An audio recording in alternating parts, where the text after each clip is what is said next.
એડ્રેસની વાત કરું તો અમારું ઘર કહેવાય છે કે છે ને કે છોકરો ખેતી કરતો હોય ને તો કોઈ અત્યારે છોકરી નથી આપતું એવું પડી ગયેલામાં એવી રીતે નાખી દઈએ જો આટલો બધો કપાવીને જો એટલે આખી થેલી 1 વીઘાની રીંગણી છે આ બધી. તો આ મારી સાયકલ હતી, નાનો હતો ને ત્યારે આ સાયકલ આંકતો હતો. હેલી હેલી હેલી સાયકલ.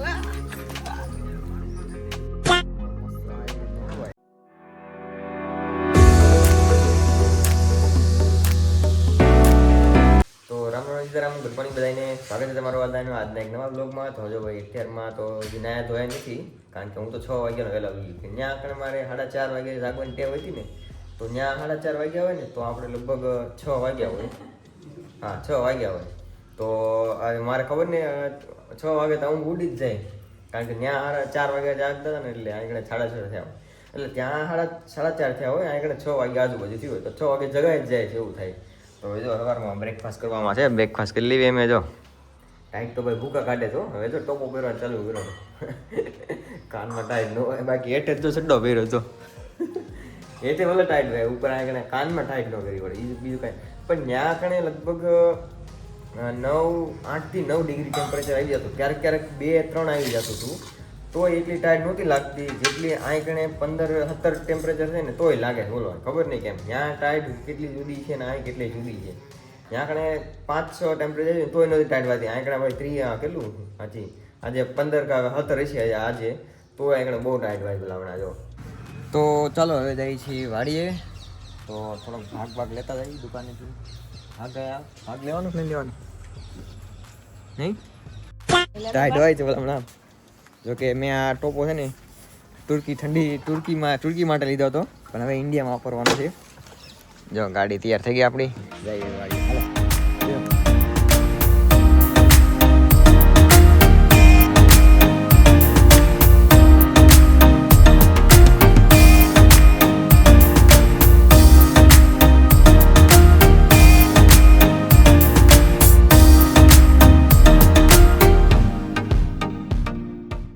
તો વાડીએ આપણે આવી ગયા છીએ, અને જો અમારા કપા ભેરો છે અહીં કણે, એટલે કપાનો ભાવ તો કાંઈ છે નહીં અત્યારે. મમ્મી કેટલાક મણ કપાય છે? હે 50 મણ. તો આ ઢગલો તમને જોવામાં કેવો આવડો લાગે છે? અંદાજે કેટલોક મણ આમાં કપા હોઈ શકે, હું એક ઓવરવ્યૂ બતાવી દઉં આનો. તો આ મારી સાયકલ હતી, હું નાનો હતો ને ત્યારે આ સાયકલ હાંકતો હતો. તો હવે તો મોટા થઈ ગયા, પગ નહીં થામતા એવડી સાયકલ છે આ. તો હું ચેન ખડી ગઈ, હું એક આંટો મારવો આજ મારે, હું તમને બતાડું કે ના અત્યારે હું આ સાયકલ કેટલા વર્ષની છે અંદાજે તમે કમેન્ટ કરજો. તો હું સાયકલનું તમને થોડોક ઓવરવ્યૂ બતાવી દઉં. આવી છે સાયકલ, ચેન ખડી ગઈ, હું પહેલાં ચેન ચડાવી દઉં. બધું કાટ ખાઈ ગયું એવું છે હવે આમાં. હવે ચેન ચડી જાય સારું છે. આંગળી ચેન મનો આવી જાય. બહુ એફર્ટ લગાડીને ચેન તો ચડી ગઈ, હવે એવું લાગે છે ચડાવી દઉં. હવે એક આંટો મારું જોજો.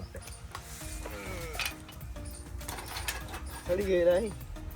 ના પાછળથી નથી ચડી.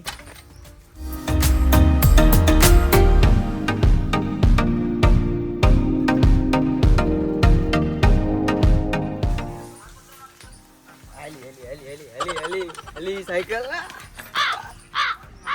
તો આ સાયકલના અંદાજે લગભગ 15 વર્ષ થયા છે. બધું કાંઠ થઈ ગયું છે, પણ તોય હાલે થઈ ગઈ કોઈ. આ પહેલાની સાયકલ તો હજી હાલે જો.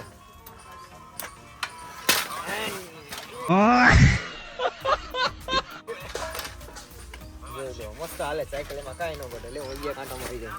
સીટ તો નથી આમાં સાયકલમાં, પણ તોય હાલે જો. તો પાછા હાલો હવે ઉપડવી ગામમાં.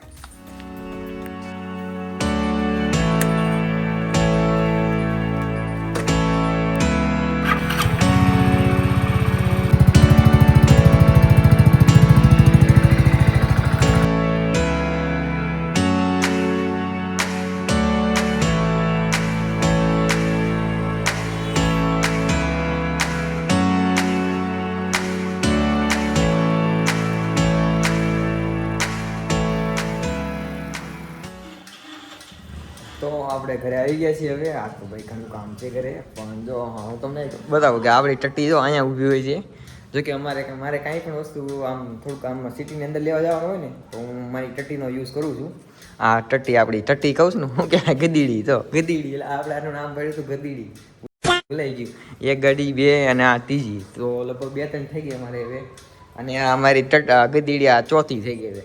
એટલે આવું છે અમારે એટલું થઈ ગયું જેટલા જણા છે ને એટલી ગાડી થઈ ગઈ છે ઘરે જો અમારે. 2 hours later. તો આજે આખો દિવસ આપણે અહીંયા બેસવાનું છે દુકાને તે જો આ દુકાન નાખી આખો દિવસ આપણે સંભાળવાની છે આવજો. તો અહીંયા અમારે કામ ચાલુ છે અહીંયા કણે કંકોત્રીનું ને એનું બધું તો એ પણ કામ સાથે સાથે થતું જાય છે. પ્લસ મારું વ્લોગ આમાં એડિટિંગ કરું છું વ્લોગ એડિટ કરું છું આમાં.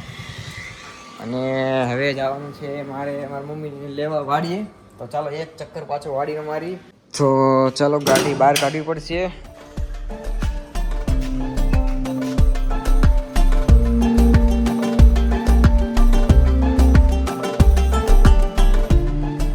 તો મારી મમ્મી જો અત્યારે કપા લઈને આવ્યા ઠેલી લઈને તો મેં કીધું ઠેલી ઉપાડીને આવતા હતા કપાની તો મેં થોડીક લઈ લીધી ઉપાડવા હાટું. મેં કીધું લાવો તમારથી ઉપડશે ને તમે આટલો બધો કપા વીણો જો એટલે આખી ઠેલી તો જો અમારે કોટન કે ને આપણે કપડાં જેમાંથી બને ને એ આમાંથી બને. તમને લાગતું કઈ રીતે કપા ભેગો કરતા છે તો હું એ પણ એક વિડીયો બનાવીશ કે કપા કઈ રીતે અમે ભેગો કરી છીએ. જો અહીં પડ્યો છે આ કપા છે જો આને કહેવાય ને વ્હાઈટ સોનું. તો આવી રીતે કોથળી લેવી પછી એક ડાબકો આમાં પકડીને પછી અમે ભેગો કરીએ ને આ ઠેલીમાં એમ નાખીએ જો આવી રીતે. પછી એમ કરતાં કરતાં આમાં જો આવડો મોટો ઢગલો થઈ જાય જો. અચ્છા આ ઢગલો છે પણ આ વર્ષે બહુ કપાને નુકસાન થયું છે કારણ કે વરસાદે 7 દિવસ સુધી કન્ટિન્યુ આવ્યો એટલે બધો કપા જેવો હતો ને આખા છોડ કાળા થઈ ગયા એટલે બળી ગયા એમ ટૂંકમાં. અને અહીંયા એક અમારે ઓલું પડ્યું છે જો આ અમે હમણાં કીધું જ હતું વિડીયોમાં તો આવું છે. હવે હું કોથમરી લેવા જાઉં છું મમ્મી તો શેનું શાક છે આજે આપણે વાલનું. ધીસ ઇઝ માય વાલનું આપણું ફેવરિટ વાલ આવે ને લીલા વાલ પાપડી કે ને ગાડી લઈને જવું પડશે ઠેરપડામાં આઘું છે એટલા જો ને તો હું જાઉં છું કોથમરી લેવા. કોથમરી તો નાખવી જ પડે વાલના શાકમાં તો ટેસ્ટ આવે. અને આ બાજુ અમે રીંગણી વાવી છે જો અહીંથી ચાલુ થાય તે લગભગ 1 વીઘાની રીંગણી છે આ બધી. અત્યારે રીંગણાના ભાવ એમ તો આવે છે 100 રૂપિયાના કિલો તો જાય છે એટલે વાંધો નહીં. આ બધા રીંગણા તો હળી ગયેલા અમે એવી રીતે નાખી દઈએ છીએ. જો કે તમારે માર્કેટમાં લેવા જાઓ ને તો આ રીંગણા વેચાય છે ભલામણા પણ અમે આ હળી ગયેલા છે ને એ બધા નાખી દઈએ છીએ. હળી ગયેલા કાંઈ યુઝ જ નથી કરતા અમે ડાયરેક્ટ નાખી જ દઈએ છીએ. તો આવું છે અને આ કપાના છોડ જો કહું છું ને હું કાળો પડી ગયો બધો કાળો ભૂમ થઈ ગયો ભલામણા. પહેલાં કેવા મસ્ત પણ હવે ખેતી કોઈને કરવી ગમતી નથી એમાં એવું છે. બધાને બસ કાઢા છાંયે છે ને મસ્ત છાંયે ને એસી વાળી રૂમમાં કામ કરવું ગમે પણ બધા હીરા ઘાવાનું એવું બધું એ અમે ઓછું થઈ ગયું. પહેલાં વડે છે નહીં પણ હવે કહે છે ને કે છોકરો ખેતી કરતો હોય ને તો કોઈ અત્યારે છોકરી નથી આપતું એવું છે. એટલે ખેતી મોટા ભાગના લોકો ખેતીથી કેમ દૂર જાય છે એનું કારણ મુખ્ય કારણ એ છે કે ભાઈ છોકરો ખેતી કરતો હોય વાડી કામ કરતો વાડીનું કામ કરતો હોય તો કોઈ છોકરી નથી આપતી એમ બાવ એવું છે. એટલે મોટા ભાગના યુવાનો છે ને હવે સિટી તરફ મૂવ થાય. અને પાછું ખરેખર આમાં મહેનત પણ બહુ છે. આ તમે વિચાર કરો આવી રીતે એક આ ડાબકો આવી રીતે આમ વીણવાનો. જો કે મેં 3 વીણી લીધા તો અંદાજે 5 ગ્રામ જેવો છે. તો આવી રીતે ડાબકા વીણીને અમારે 20 કિલો કરવાનો. 20 કિલો બરાબર 20 કિલો એટલે 1 મણ.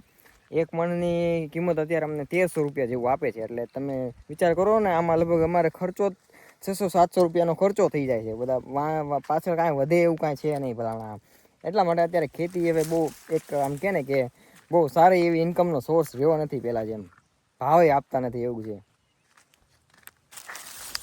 મારી મમ્મીએ કોથમરી કીધી ક્યાં કીધી કોથમરી કઈ જગ્યાએ છે આમાં તો જો આ ચણાનો છોડ જો ચણા આવે ને ચીકપી કહેવાય ચીકપીસ જે બેસન બને બેસનનો લોટ બને એ તમને એમ ખબર ન હોય કે આમાંથી જ બને છે ચણાને પછી એમાં દળી નાખે ઉપરની છાલ નાખી એટલે બેસન થઈ જાય એમ. તો આવું છે અમારી વાડીમાં બધી વસ્તુ છે ઓલમોસ્ટ બધી મકાઈ રીંગણી ચણા ટમેટા રીંગણા મરચાં તુવેર બધી વસ્તુ છે ભાઈ. અને આ બદામનો ઝાડ છે જો બદામનું ઝાડ આવું હોય. હું કોથમરી લેવા આવ્યો કોથમરી જડતી નથી મને ભાઈ. જોકે હું પહેલી વાર જ અત્યારે આવું છું 10-15 દિવસ થઈ ગયા. પહેલી વખત અહીંયા આટો મારો આવ્યો આટલામાં જોઉં છું કંઈ જડતી નથી કીધું મને કોથમરી.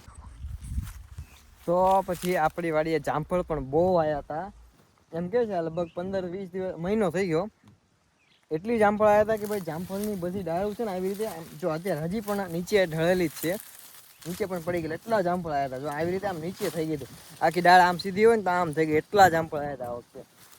જામફળ તો જો એ બધા અત્યારે હજી લુસકાન છે, કેટલું પબ્લિક તો કેટલું ખાઈ ગયું તો હજી જામફળ જો આવ્યા જ કરે છે. એટલે અમારે આનું રોપડો બહુ સારો આવી ગયો છે આ વખતે. તો જામફળ જો ખૂટે એમ જ નથી, આખા છોડવા ભર્યા છે, આખા ડાળ આખી નમી ગયેલી ભરી ભલામણા એટલા જામફળ અમારા આવ્યા હતા. પણ હવે અડધા છે ને પક્ષીઓ ખાય, અડધા માણસો ખાઈ જાય એવું છે અહીં, કોઈને આ તો પડાય નહીં અમારે. A few minutes later. તો પછી જો મારા મમ્મીએ બકાલું લીધું, આમાં જો આ વાલોળ છે અને 2 કેરી નાખી છે, કાચી કેરી છે. બા શું છે કે શું છે? પોપૈયા. મને તો કેરી છે, મેં કેરી કે કાચી લઈને આવ્યા, પોપૈયા છે. તો આજે અમારે ખાવામાં છે વાલનું શાક છે, જો આપણું ફેવરેટ શાક છે. અને અહીં કણે ડુંગળી છે, ડુંગળી ને કાંકડી સુધારેલી છે. અને આ રોટલા થઈ ગયા અને આ છાશ, એટલે છાશની બદલે પાણી પીવું બા આમાં તો એવું હલાવવું છે, હલાવી પાણી નીકળતું. હા છાશ હુઈ ગઈ છે સમજા, બીજું કાંઈ નથી. હવે જાગી તો આમ કરો એટલે જાગે છાશ. આ છાશ છે એટલે ઇંગ્લિશમાં આપણે કહીએ બટર મિલ્ક, અને ત્યાં તુર્કીમાં શું કહેતા ખબર તને? આયરન કંઈક કહેતા હતા. 2 hours later. તો અમારે ગરડા ઉપરથી લગભગ કંઈક આવું કંઈક દેખાય છે, જો મસ્ત આવી રીતનું. હો ભાઈ વાહ, સાંજનો નજારો છે. ઓ હોય શું કાંઈ અલગ જ રોનક છે આમ તો જો. અને જો આયુષભાઈ જો અમારે જો આંગણે, હા જો આવી ગયો.